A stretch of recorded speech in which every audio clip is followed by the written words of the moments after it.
Kia ora, g'day, here with part two. So this is the next person who is voting for Rory Stewart. We will fight for Queen and Country. So let's jump in.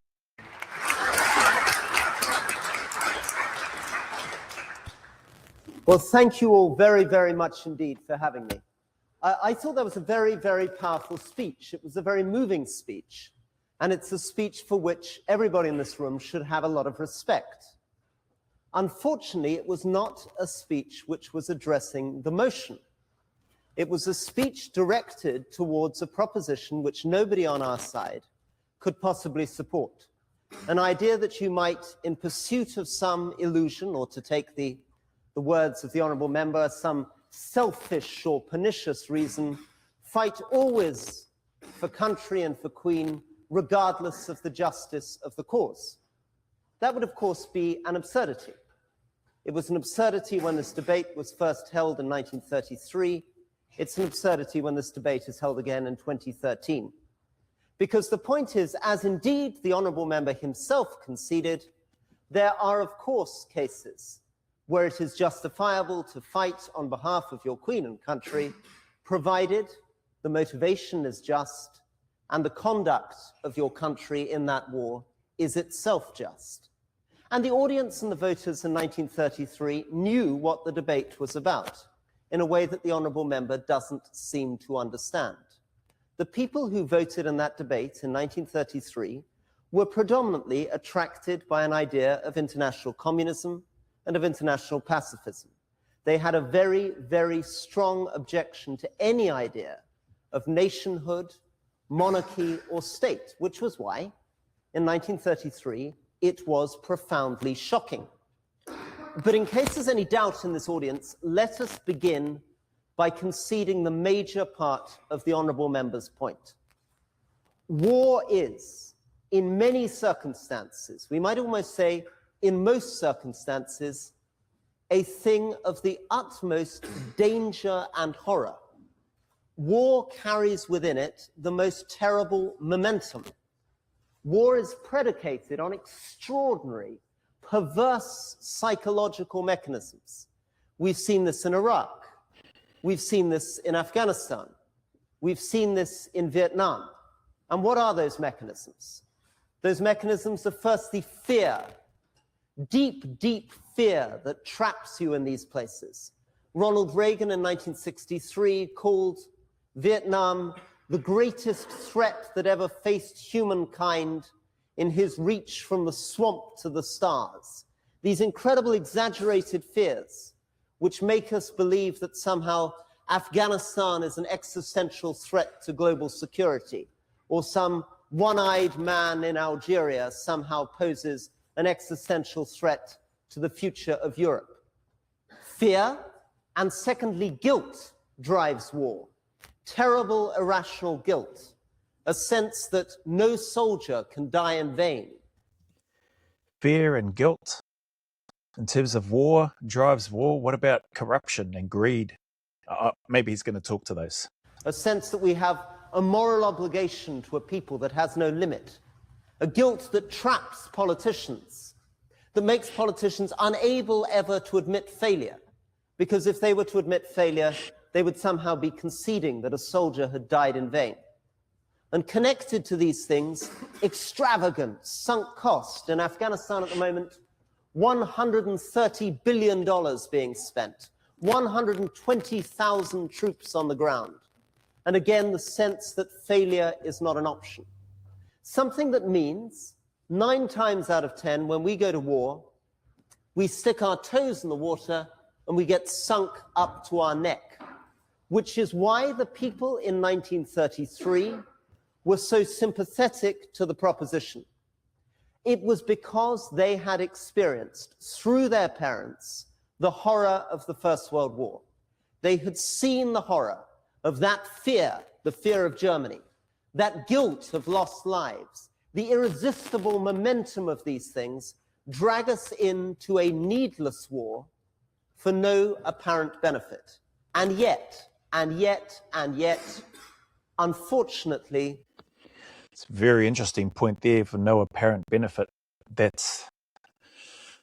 that's been ongoing. I mean, people might talk about there's been benefits that we may not realise in terms of posterity and generations coming through and technology and development and all that sort of thing, maybe. But I suppose for no apparent benefit, I guess what comes to mind is for those veterans that, back from World War One, World War Two, from Vietnam, all those types of conflicts, even the modern conflicts to this day that have taken place, those veterans that have been back and forth to Afghanistan I'm talking about, I think they would struggle and or find it hard to see what the benefit of their work and their service has been, given that they were there for so long, they withdraw out of there, and it's just back to business as usual. It seems like, with the Taliban just taking over basically the next day, it seems like, or felt like, once you saw all the news and stuff there, and they've got a whole bunch of leftover US equipment that was there, which was still functioning pretty well, and you see footage and all that sort of stuff of that there. Who knows what else has been left there as well, which they've got and they will utilise and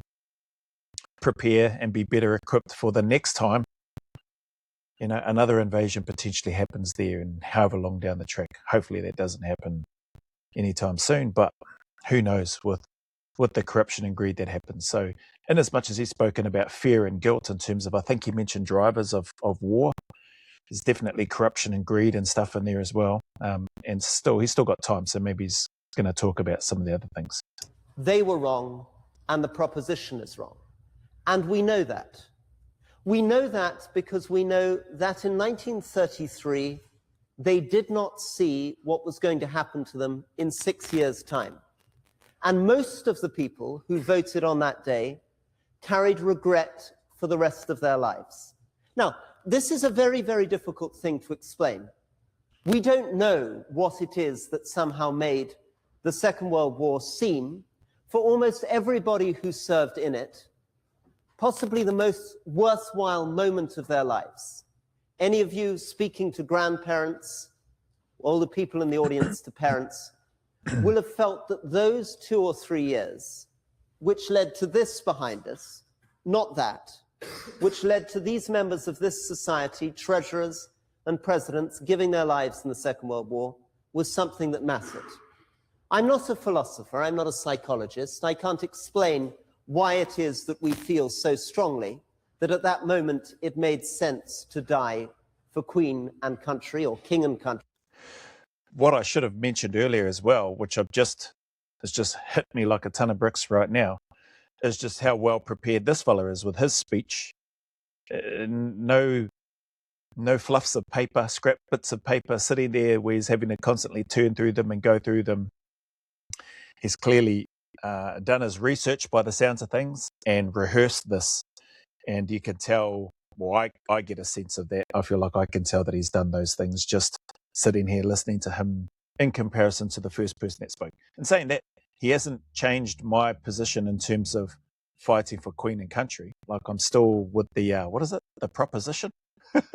I'm still with them in terms of what that young person has presented from his discussion. So I'm still waiting for this guy to get to his point. He's conceded the parts which the honourable member, let's call him that, I think that's what he referred to him as, has presented.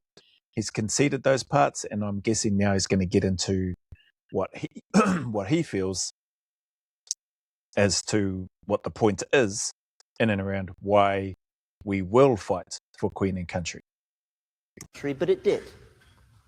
And it did not because of ludicrous lies, not because of ideas of virtue or knighthood, not because people believed they were knights in shining armor, not because of the idea of sacrifice, but because at some moment in human life, at the basis of all morality, is a moment where somebody says, this far and no further.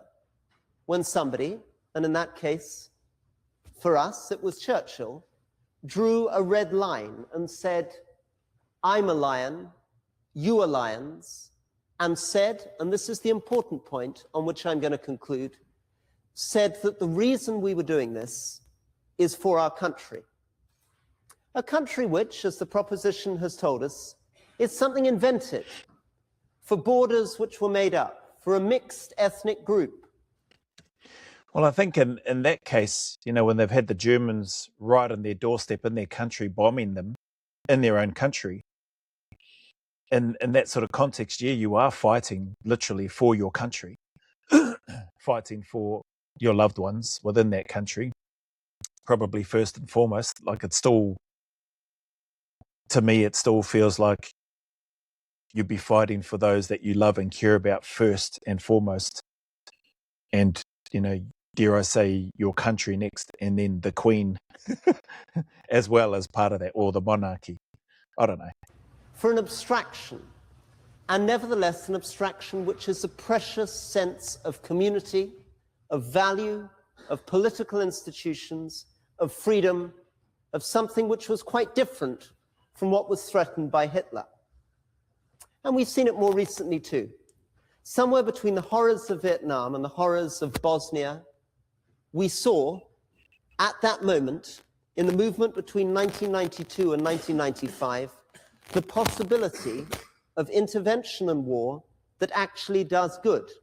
The possibility of young British soldiers fighting for their queen and their country, arriving in Bosnia where 27,000 people had been killed in the streets of Sarajevo, and creating a situation where, when the proposition would have said, I'm sure, be very cautious, I'm sure would have said, there are centuries of ethnic hatred, you don't know what you're getting into here, there's a terrible momentum of war.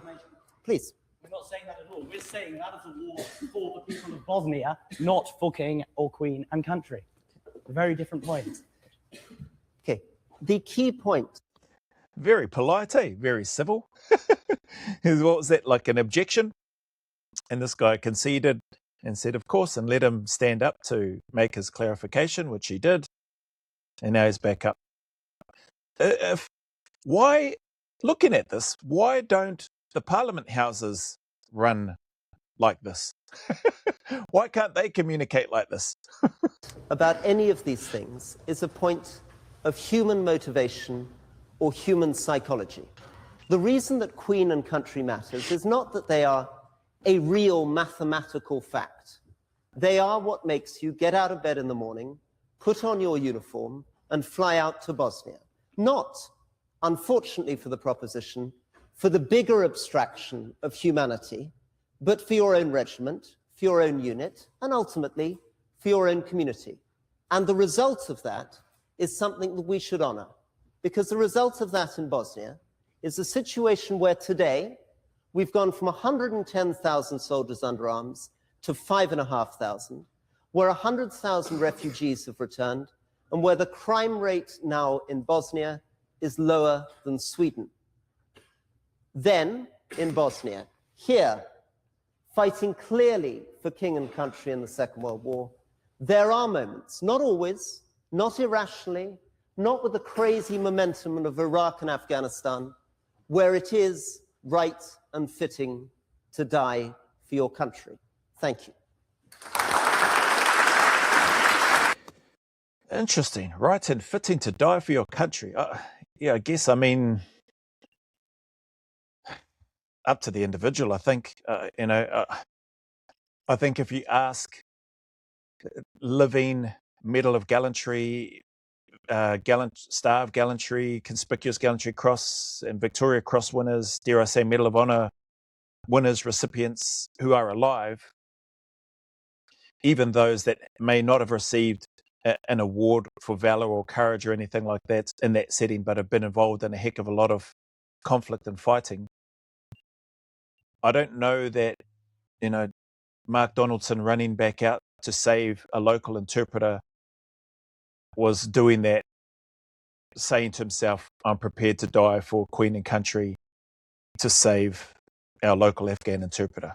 I'm not going to try to pretend to come up with words that he probably was thinking, but I don't know that that would have been running through his head. I don't know, as RS charged those gun pits in the Battle of Tizak, and obviously the patrol commander was doing his bit as well, and then another guy was following along behind RS. I don't know that he was running there charging, saying for Queen and country.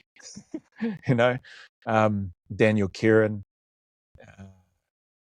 Cameron Beard, rest in peace to that fella. Matty Locke, rest in peace, and Blaine Diddams, rest in peace to that guy, Willie Apiata, Keith Payne, Lincoln. The list goes on, in terms of Charles Upham, etc., etc. Like, you could carry on rattling off names. Master Sergeant Chapman, John Chapman, rest in peace to that guy as well, who actually deserves a Medal of Honor, not that other bloody twat, Slimebinsky. I don't know that they're running and charging towards these things saying for the United States of America or for the President of the United States or for Queen and Country. Yeah, I don't know. Anyway, that's the end of this one, it would appear. So we're going to pause this one here, and then I'll bring up the next one and then do the reaction to that piece, if you're still around. This is interesting to me. They speak very well. They're very polite and respectful. Everybody's applauding and clapping at the end. This guy was clearly well prepared with his words and remarks, also considerate in allowing whenever that must be just the rules of this debate. If somebody puts up their hand and wants to, I'm going to say object, but that's probably not the right word, but they need to clarify something. And then he conceded, let him get up, say his piece to clarify what it was he was talking about.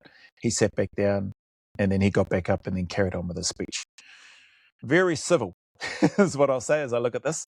So anyway, I'll leave this one here and I'll come back for the next one.